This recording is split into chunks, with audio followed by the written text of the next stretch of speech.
আসসালামু আলাইকুম বন্ধুরা, কেমন আছো সবাই? আশা করছি সবাই ভালো আছো। আজকে আমাদের স্টোরে অনেক সামান এসছে। এখানে দেখতে পাচ্ছ অনেক পেপসি, 7 আপ, তারপরে এখানে আছে ডায়েট পেপসি অনেক। তো এগুলো আজকে আমরা সব র্যাকে সাজিয়ে রাখবো কিভাবে, সেগুলো দেখতে থাকো। দেখো বন্ধুরা, আজকে এত সামান এসেছে যে দুজনে আমরা সাজিয়ে রাখতে রাখতে আমরা পেরেশান হয়ে গেছি। আজকে বিকাল 5টা বাজে, তবুও এখনও দুপুরের খাবার আমরা খেতে পারিনি।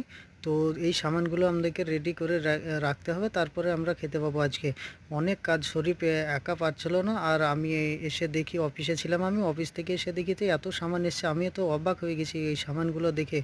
তো এত কষ্ট করে যে আমরা ভিডিও বানাচ্ছি খাওয়া দাওয়া বাদ দিয়ে তোমাদের জন্য, একটা লাইক এবং কেউ চ্যানেল সাবস্ক্রাইব করছে না, এবং আমাদের ভিডিও তোমরা দেখছো না, কেন দেখবে না? হ্যাঁ, যাদের ভিডিওতে ভিউ অনেক বেশি তাদের ভিডিও তোমরা দেখো শুধু।